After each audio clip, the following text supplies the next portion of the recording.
श्रावण के महीने की 10वीं तिथि। कौन सी? श्रावण के महीने की 10वीं तिथि, एकादशी के एक दिन पहले श्रावण महीने की 10वीं तिथि को शमी के पत्ते को चाहे 21 हो, 11 हो, 51 हो, उसको शहद में डुबोकर शंकर भगवान के शिवलिंग पर उसको श्रृंगार करो।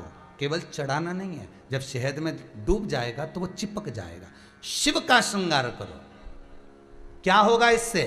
तो लिंग पुराण कहती है, नर्मदा पुराण कहती है, शंकर का जब हम शमी के पत्ते को शहद में डुबोकर श्रृंगार करते हैं, शंकर कहते हैं इसने मेरा श्रावण महीने में श्रृंगार करा है, तो क्यों ना मैं भी इसका धन का श्रृंगार कर कर इसको कर्ज से मुक्त कर दूं, तब कर्जा चुका,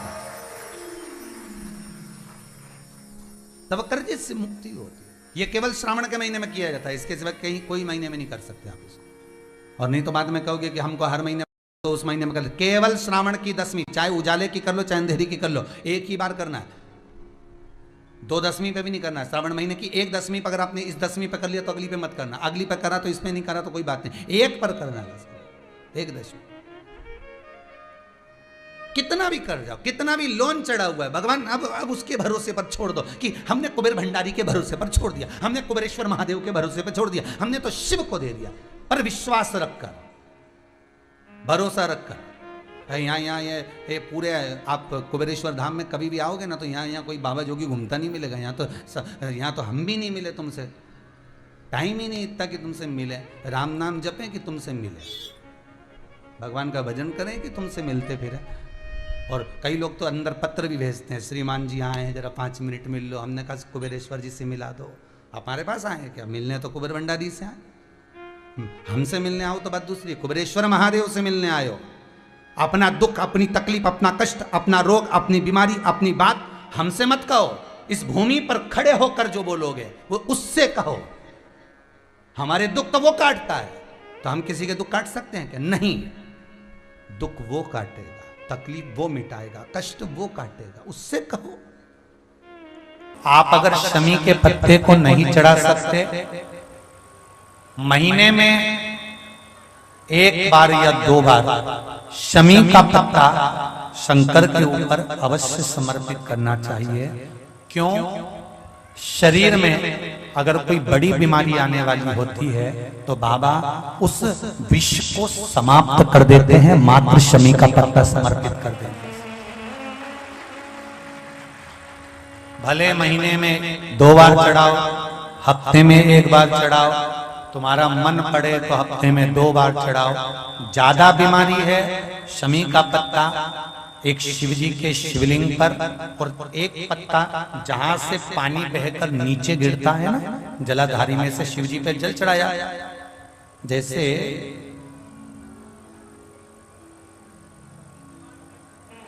ये शिवलिंग, इस पर जल चढ़ाया तो ये पानी बहकर नीचे आता है, तो जहां गिरता है एक पत्ता शिवलिंग के ऊपर और एक पत्ता जहां से जल नीचे गिरता है वहां। अगर ज्यादा बीमारी है और ऐसा लग रहा है कि डॉक्टर कह रहे हैं कि तबीयत ज्यादा खराब हो सकती है, जांचे जाएगी, ये होगा वो होगा, तो एक पत्ता शमी का ऊपर, एक पत्ता जलधारी जो बहकर नीचे आती है पर चढ़ाना। शमी का पत्र रोग मुक्ति के लिए जब चढ़ाया जाता है तो भगवान शंकर का अवधूतेश्वर महादेव का नाम लेकर चढ़ाया जाता है। कौन सा महादेव? जम के बोलो जरा, अवधूतेश्वर महादेव का नाम लेकर चढ़ाया जाता है।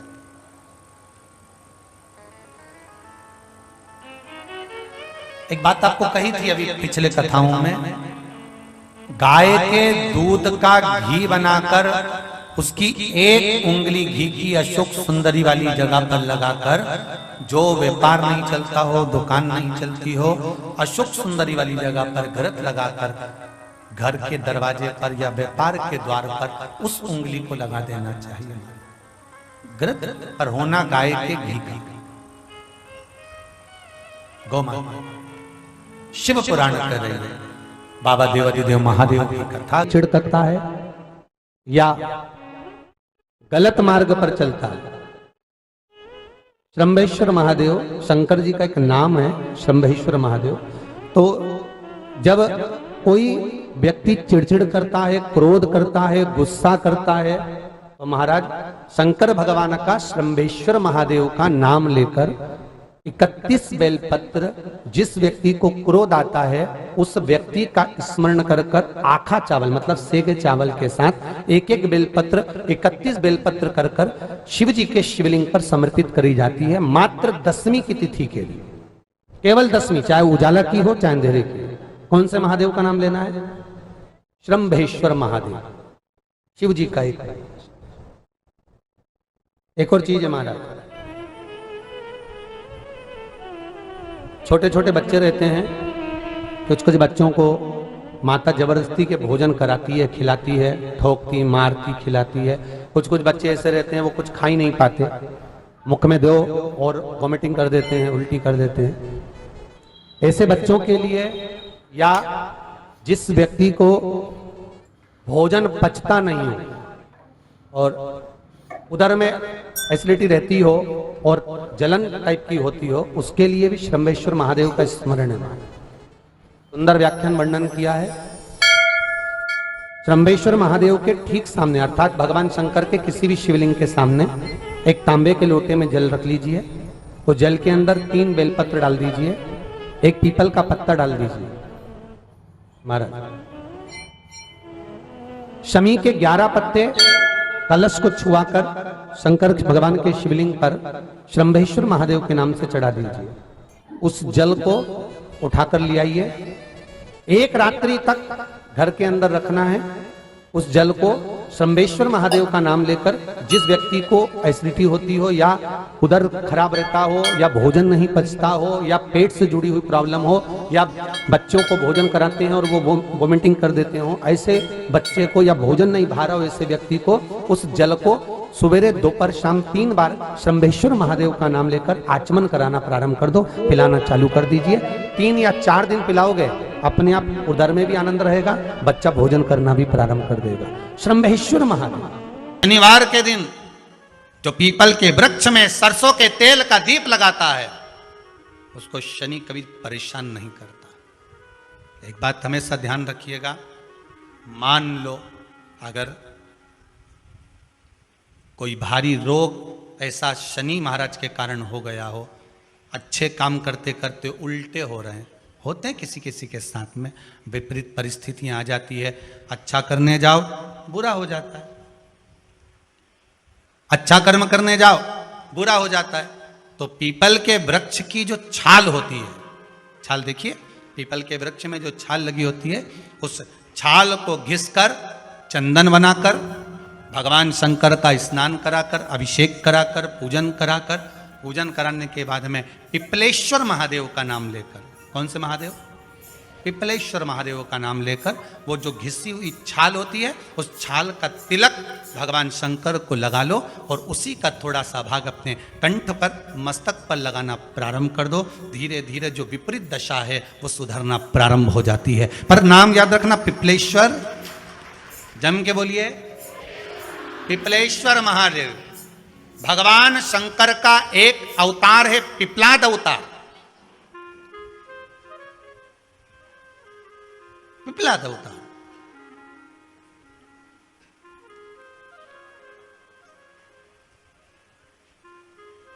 जब दधीचि ऋषि की अस्थियां चली गई, उनकी धर्मपत्नी सुवाच ने देखा मेरे पति को मार दिया गया, मेरे पति की अस्थियां ले गए राक्षसों का संहार करने के लिए, उनकी अस्थियां लेकर चले गए, मेरा पति चले गया। सुवाच गर्व से थी, मरना चाहती थी, प्राण छोड़ना चाहती थी। शिव जी ने देखा ये तो अग्नि के ऊपर चढ़कर अपनी देह त्याग रही है। शंकर भगवान ने आकर कहा रुक जा सुवाच, रुको, तुम्हारे गर्भ में बच्चा है, तुम्हारे गर्भ में बच्चा है, वो बच्चा मर जाएगा।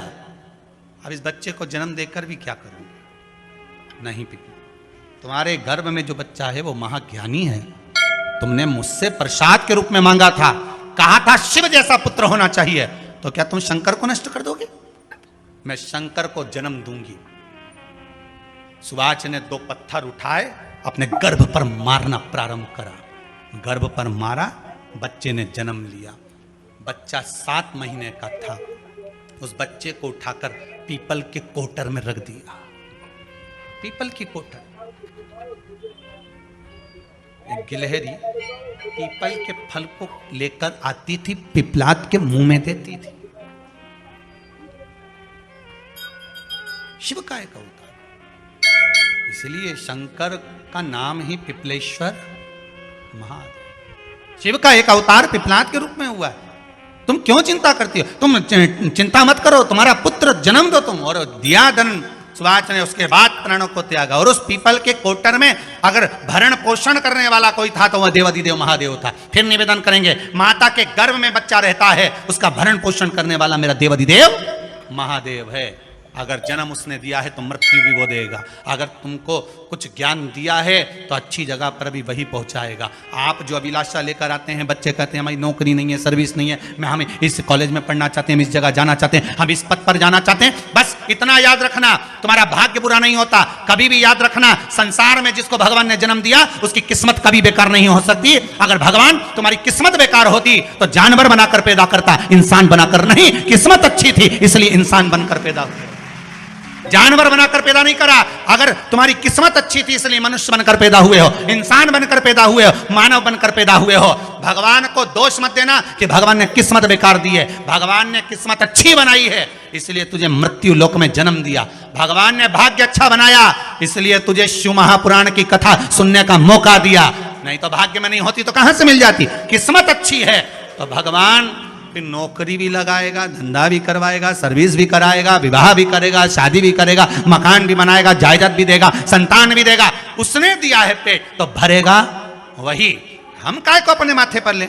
मैंने इतनी पढ़ाई कर ली, मैं इंजीनियर हो गया, मैं ये बन गया, मैंने तो ये कर लिया, उसके बाद भी मैं घर में बैठा हूं, मेरा छोरा घर में बैठा, इतना पढ़ने के बाद बैठा।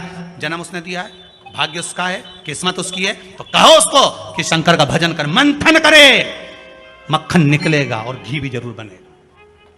हारना मती। जब तेरे 3.5 करोड़ बार, गिनती मत करना, गिनती वो करेगा। तू तो भज, तू कुबेरेश्वर का स्मरण कर, तू महाकाल का स्मरण कर, तू काशी विश्वनाथ का स्मरण कर, तू महाकाल राजा का स्मरण करके तो देख, शिव का भजन कर। 1 लोटा पानी ले जाकर रोज चढ़ा शंकर जी के मंदिर में जा। शिव से भजन करने में क्या देरी? नहीं जा सकता शिव मंदिर में जाने में? बच्चों को अगर शर्म आती हो तो बेलपत्री के पेड़ के नीचे पानी चढ़ाया, वो भी नहीं कर सकता तो पीपल के पेड़ के नीचे चढ़ाया, वो भी नहीं कर सकता तो आंवले के पेड़ के नीचे चढ़ाया। पर कहीं जुड़ तो सरी, एक बार साध तो सरी, पकड़ने का प्रयास तो करो परमात्मा। तुम भगवान को एक बार पकड़ लो फिर परमात्मा नहीं छोड़ता। पूतना ने एक बार गोदी में लेके दूध पिलाया था, बाद में पूतना कह रही थी छोड़ दे छोड़ दे छोड़ दे, आकाश में उड़ गई, छोड़ दे छोड़ दे। भगवान के आई काय को मौसी, काय को आई, और आई है तो दूध पिलाया है तो फर्ज तो अदा करूंगा, ऐसे थोड़ी छोड़ दूंगा। तुम भगवान को 1 लोटा पानी चढ़ा दोगे, भगवान को दूध चढ़ा दोगे तो भगवान ऐसे ही छोड़ देगा क्या? पकड़ लेगा, छोड़ेगा ही नहीं। फिर तुम कहोगे भगवान छोड़ दे, भगवान छोड़ दे। कहाँ कथा का रस लग गया लोगों को। अब दुनिया के लोग सोचते हैं अब मैं कथा भी नहीं सुनूंगा, मैं घर में काम करूं, दुकान में काम करूं कि कथा सुनूं। पर रात्रि के जैसे ही मोबाइल खोल के बैठा, आज देखो महाराज ने क्या क्या बोला, तुरंत लगा रस। भगवान देवाधिदेव महादेव का चरित्र कह रहा, केवल जल लेकर भगवान शिव के मंदिर नहीं जाया जाता। शिव के मंदिर जाया जाता है अपना भरोसा, अपना विश्वास और अपनी दृढ़ता लेकर। और जब हम विश्वास लेकर जब शिव के मंदिर में जाते हैं तो निश्चित है हमारा जो कार्य होता है वो सफल जरूर होता। उसमें सफलता जब मिलेगी जब हमारा विश्वास होगा। आपने वृक्ष लगाया, बड़ा हुआ, पत्ती भी आई, और फलदार वृक्ष लगाया और उसमें फल नहीं आया तो मन में आएगा कि इसमें फल नहीं आ रहा। फिर कहाँ जाओगे? तो किसी दुकानदार से जाकर कहोगे, दवाई बेचने वाले से, कि भैया हमने फल लगाया आम का, हमने आंवले का फल लगाया, वृक्ष लगाया, हमने आम का वृक्ष लगाया, हमने बहुत फलदार वृक्ष, हमने नींबू का, मौसम्बी का, ये सारे वृक्ष हमने लगाए, बी का वृक्ष लगाया, जाम का वृक्ष लगाया, पर इसमें फल नहीं आ रहा, ये फलित नहीं। हमने वृक्ष तो लगाया, हमने वृक्ष का रोपण करा, हमने वृक्ष लगाया, पर इसमें फल नहीं आ रहा। आपने दुकानदार से कहा कि इसमें फल नहीं आ रहा, हम क्या करें? इसमें फल आना चाहिए। अब दुकानदार बोला कि माता जी एक काम करो, तुम ये दवाई लेकर चले जाओ और इस वृक्ष के नीचे ये दवाई डाल देना तो वो फल देना प्रारंभ करेगा। अब वो दवाई आपने ले जाकर डाली और डालने के बाद उसमें फल आ गया। किसी किसी में फूल नहीं आता तो उसमें फूल आ गया। दवाई डलते ही उसमें फल भी आया और दवाई डलते ही उसमें फूल भी आया। उसी तरह हम रोज शिव जी को जल चढ़ा रहे हैं, हम रोज भगवान शंकर को जल समर्पित कर रहे हैं, हम प्रतिदिन भगवान शंकर को जल अर्पण कर रहे हैं, हम प्रतिदिन भगवान शिव को जल समर्पित कर रहे हैं। जल तो हम रोज चढ़ा रहे हैं, जल तो हम रोज भगवान देवादिदेव महादेव को चढ़ा रहे हैं, पर हम जिस दिन जल के साथ में औषधि के रूप में विश्वास, जल के साथ में विश्वास, जब हम भगवान शंकर को समर्पित करना प्रारंभ कर देते हैं, भगवान शिव को जब हम विश्वास देना प्रारंभ कर देते हैं, अपना भरोसा दृढ़ी कर कर जल चढ़ाना प्रारंभ कर देते हैं, फिर हमारा कार्य होना प्रारंभ हो जाता है, हमें सफलता मिलना प्रारंभ हो जाती है, फिर हम और आप सफलता की ओर आगे बढ़ जाते हैं। मतलब वृक्ष तो लगा, पत्ती भी आई, बड़ा भी हुआ, पर उसमें ना फल था ना फूल था। फल और फूल कब आया? जब उस वृक्ष को लगाने के बाद फल फूल कब आया? जब उस वृक्ष में हमने थोड़ी सी औषधि डाली, हमने थोड़ी सी दवाई डाली, या हमने उस दवाई का प्रयोग करा। तो वो दवाई कौन सी? हम जल तो चढ़ा रहे हैं और रोज भगवान से करें, भगवान मेरा ये काम कर देना, बाबा मेरी सुन लेना, मेरी बहू को संतान दे देना, बाबा सुन लेना, मेरा व्यापार चालू कर देना, बाबा सुन लेना, बाबा ऐसा कर देना। हम रोज भगवान से विनती कर रहे हैं, रोज प्रार्थना कर रहे हैं, रोज जल चढ़ा रहे हैं, रोज विनय कर रहे हैं, रोज झोली पसार कर बाबा को नमन कर रहे हैं, प्रणाम कर रहे हैं कि बाबा मेरी झोली भर देना, ऐसी कृपा कर देना, दया कर देना। पर वो झोली भरा ही नहीं रही है, वो कृपा हो ही नहीं रही है। उसका कारण क्या है? हमारा विश्वास उस जल के साथ में नहीं जा रहा, हमारा विश्वास उस जल के साथ में, उस जल के साथ में हमारा विश्वास नहीं जा रहा। और जिस दिन जल के साथ हमारा भरोसा, उस जल के साथ हमारी दृढ़ता, उस जल के साथ हमारा विश्वास शिव को चढ़ने लगे, हमारा भरोसा शंकर के चरणों में जाने लगे, तो समझ लेना कि मेरे देव अधिदेव महादेव की कृपा होना प्रारंभ। हम भरोसा ही नहीं दे पा रहे। कितने लोग हैं संसार के, कितने लोग हैं संसार के, कितनी मेरी जीजियां, कितने मेरे जीजा, कितनी मेरी बेटियां, कितने बेटा मेरे बुजुर्ग माँ बाप, कितने शिव जी के मंदिर में जाकर जल चढ़ा रहे हैं और रोज जा रहे हैं। और अभी कहा कि सावन के महीने में, पहले कहा था 1 लोटा जल सारी समस्या का हल। अब अभी क्या बोल रखा है? सावन के महीने में 2 लोटा जल सारी समस्या का हल। कितने लोग जा रहे हैं, कितने भगवान को जल चढ़ाने के लिए जा रहे हैं, कितने भगवान को जल समर्पित करने जा रहे हैं। ढेरों लोग, मंदिर में अपार भीड़ पड़ी है। अभी कुछ दिन पहले अखबार में देखा था कि सोमवार को महाकाल बाबा के दरवाजे पर भीड़, काशी में भीड़, और ओमकारेश्वर भीड़, कुबेरेश्वर धाम भीड़, जितने जितने शिवालय हैं सब दूर भीड़ बढ़ गई। पर शिव पुराण की कथा कहती है कि शंकर का मंदिर और शंकर की कथा भीड़ बढ़ाने का स्थान नहीं है। शंकर का मंदिर और शंकर की कथा भाव बढ़ाने का स्थान है। यहाँ शिव के मंदिर में जब जाएं, शिवालय में जब जाएं, या शिव महापुराण की कथा में जब पहुंचें, तो हमारे भीतर का भाव बढ़े, हमारे भीतर का विश्वास बढ़े, हमारे भीतर की दृढ़ता बढ़े।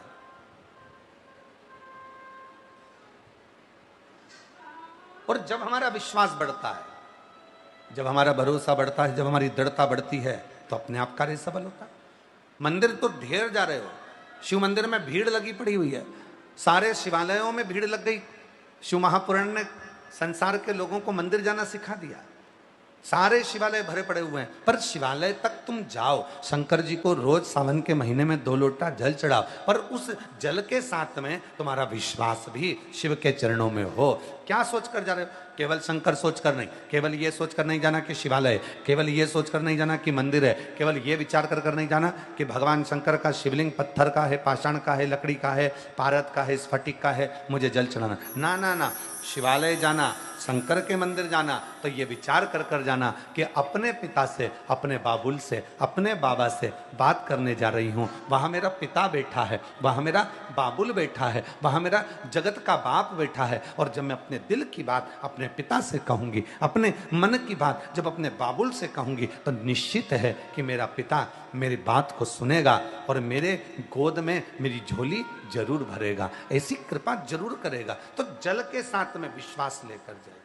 श्री शिवाय नमस्तुभ्यम, हर हर महादेव। पूज्य गुरु जी ने इस वीडियो में श्रावण मास के 10वीं तिथि के विशेष उपाय बताए हैं। श्रावण मास में किया जाने वाला आपका एक एक उपाय का विशेष फल आपको मिलता है, इसलिए श्रावण मास में जो जो गुरुदेव द्वारा बताए गए उपाय हैं वो हर तिथि के इस वीडियो के माध्यम से आपको बताए जा रहे हैं। 10वीं तिथि है कल, 10वीं तिथि के विशेष उपाय बताए जा रहे हैं। वीडियो को अच्छे से देखकर समझकर इन उपायों को आपको अवश्य करने हैं। 10वीं तिथि भी बहुत ही विशेष मानी जाती है और वो भी श्रावण मास में।